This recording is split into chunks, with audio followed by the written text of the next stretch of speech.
Pikatan. Ya, di sini kita berada di atas jurang, gitu ya. Di sana mengalir sebuah kelokan. Bayangkan sungai ini mengalir dari arah sana. Jadi dari arah utara, yang sebelumnya itu dari arah selatan, dari timur, selatan, timur, kemudian kembali ke selatan, kemudian berkelok di sini. Berkelok menuju ke arah utara. Nah, disinilah kemudian keindahan ya dari Sungai Pikatan yang berkelok-kelok. Jadi kelok-kelokannya ini pada masa kuno atau ribuan tahun silam itu tentu mengalami pergeseran-pergeseran karena ada tebing yang kemudian kena erosi aliran sungai, ada kemudian munculnya lembah-lembah seperti saat ini. Nah, di samping kita ini ada sebuah lembah yang dahulunya kemudian sungai karena kemudian arus bergeser ke arah selatan sehingga kemudian memunculkan sebuah delta yang ditanami pohon kersen atau keres gitu ya. Nah, pohon keresnya itu cukup banyak. Nah, termasuk pohon-pohon bambu, termasuk kemudian menjadi kebun jagung dan menjadi persawahan. Jadi di sini adalah salah satu keunikan dari Sungai Pikatan, yang tentunya Sungai Pikatan itu berhulu dari lereng-lereng Gunung Anjasmara, yaitu merupakan mata air yang ada di Gunung Anjasmara, kemudian yang saking banyaknya bersatu membentuk sebuah sungai atau aliran sungai yang cukup deras ya, namanya Sungai Pikatan. Dan Sungai Pikatan ini terus sampai kemudian berhilir bersambung dengan Sungai Brangkal atau yang dikenal dengan Sungai Brangkal saat ini, yang sangat dekat dengan situs kota kuno Trowulan. Diduga dari aliran ini ya, dari material, coba saat ini kita lihat, tidak ada hujan, tidak ada petir, tapi kemungkinan di atas sana, di lereng Gunung Anjasmara ada hujan kecil, sehingga aliran sungai itu kelihatan butek atau kelihatan berwarna kecoklat-coklatan.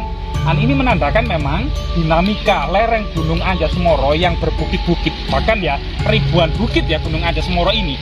Karena Gunung Anjasmara saat ini merupakan perbatasan dari 5 kabupaten, yaitu Kabupaten Mojokerto, Kabupaten Jombang, Kabupaten Kediri, kemudian Kota Batu, dan Kabupaten Malang.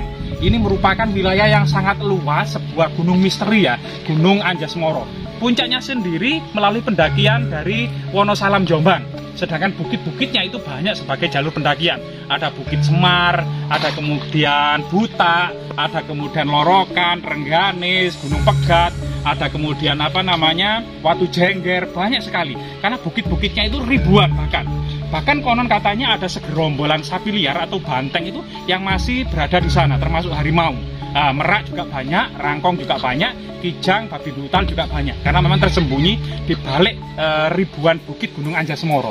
Dan ribuan bukit inilah yang pada masa kolonial Belanda itu digalakkan oleh pemerintah kolonial berupa tanaman pohon jati, agar kemudian lereng-lereng itu tidak senantiasa terjadi erosi atau longsoran-longsoran kecil. Karena jika hujan deras saja, misalnya sehari semalam, lereng-lereng ini itu terlalu jenuh menyimpan air sehingga terjadi longsoran-longsoran yang masif.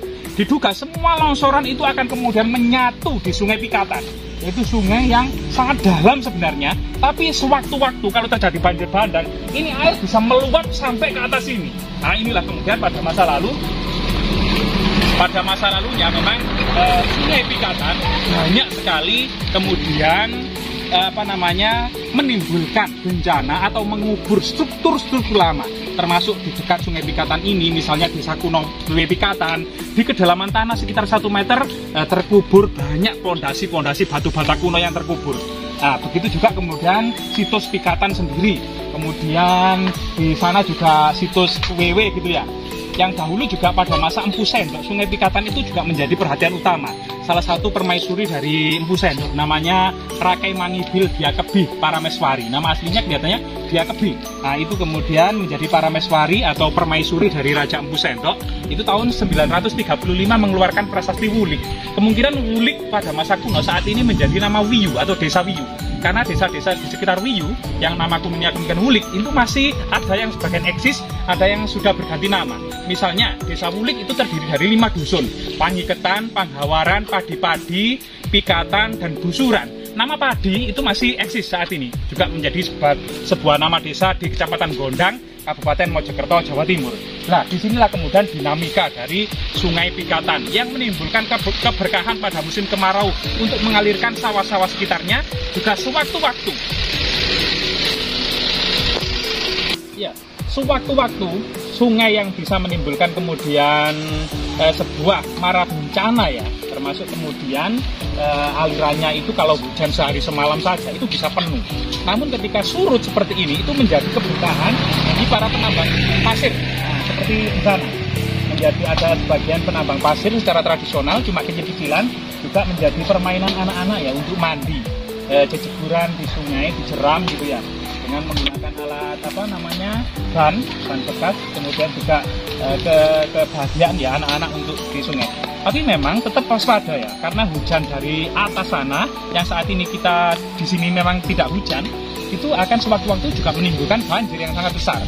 Ya, saat ini kita berada di tepat di bibir sungai Pikatan yang berkelok itu ya, yang merupakan sebuah jejak magis aliran sungai yang berkelok ini. Nah ini, air ini berkelok banget. Jadi air mengalir dari arah utara, kemudian ke selatan, ke barat, kembali ke utara. Nah di sini kemudian di tengahnya menimbulkan sebuah delta yang sangat unik dan misterius. Nah ini salah satu keunikan dari sungai Pikatan yang ada di masa lalu. Sebenarnya nama Pikatan itu nama yang luar biasa ya. Bahkan konon katanya, bukan konon katanya, secara historis gitu ya, yang membangun Candi Prambanan di Jawa Tengah yang berselimut legenda tentang Roro Jonggrang, yaitu sebuah wanita yang dinikahi dengan Bandung Bondowoso gitu. Tapi dengan syarat Bandung Bondowoso ini harus semalam saja sebelum kemudian matahari terbit harus sukses berhasil membuat 1000 candi. Ini salah satu kemudian legenda dibalik kemudian Candi Prambanan gitu ya. Tuh, anak-anak ini nggak takut apa? Tuh, kok nyemplung-nyemplung di situ? Apa nggak dalam itu ya? Apa nggak ada buayanya gitu ya? Loh, woi nggak ada buayanya tak? Hati-hati dimakan buaya. Lah itu. Kelihatannya sungainya nggak begitu dalam ya, atau kemudian anak-anak sini sudah terbiasa. Memang di sini tepatnya itu di Dusun Wewe, nama kuno ya, di dalam kitab Negara Kertagama itu ada, namanya Desa Wewe yang pernah dikunjungi Raja Hayam Wuruk. Nah, ya itu. Di Dusun Wewe, tepatnya saat ini itu menjadi Dusun Wewe, Desa Bening, Kecamatan Bondang, Kabupaten Mojokerto, Jawa Timur. Nah ini keriangan anak-anak itu mengintir ya, dari sini nyemplung sini sampai kemudian menggunakan sampai ke sana. Keriangan anak-anak ya, permainan yang ada di desa ini sangat luar biasa sekali. Kemudian Roro Jonggrang ini sebenarnya menolak lamaran Bandung Bondowoso karena sebelum kemudian hampir selesai loh. Semalam itu Candi 1000 itu hampir selesai, yang saat ini menjadi Candi Prambanan, candi tercantik dan tertinggi di dunia ini. Ini satu malam saja dalam legenda Bandung Bondowoso bangun. Tapi kemudian Roro Jonggrang ini kemudian menyembunyikan lesung, yaitu alat untuk menumbuk padi, ya, kotekan lesung, sehingga kemudian ayam itu terbangun, sehingga sebelum kemudian matahari terbit ayam-ayam berkokok semuanya. Artinya jin dan kemudian pengikut dari Bandung Bondowoso secara gaib ini melarikan diri karena takut kemudian kesiangan, sehingga ada sebagian kemudian candi yang belum selesai. Nah ini salah satu kemudian legenda yang menyelimuti pembangunan Candi Prambanan. Ternyata kemudian Candi Prambanan secara historis itu bukan Bandung Bondowoso ya, tetapi ada sebuah cerita sejarah di balik kemudian legenda ini. Artinya ada seorang penguasa Jawa Timur yang bernama Rakai Pikatan Empu Manuku itu melamar putri dari Samaratungga, yaitu Pramudia Wardani yang beragama Buddha yang pernah meresmikan Candi Borobudur. Ini kemudian dinikahi, yang konon katanya Rakai Pikatan Empu Manuku itu berasal dari Jawa Timur. Kita ketahui bahwasannya di Jawa Timur itu lokasi yang bernama Pikatan itu daerah sini. Nah ini Rakai Pikatan ya, Rakai Pikatan Empu Manuku, sang pembangun Candi Prambanan, yang secara arsitektur konon katanya Candi Prambanan ini juga menyerupai candi-candi yang ada di Jawa Timur, yaitu ramping, kecil, dan sangat tinggi. Nah itu salah satu kemudian arsitektur candi ala Jawa Timur.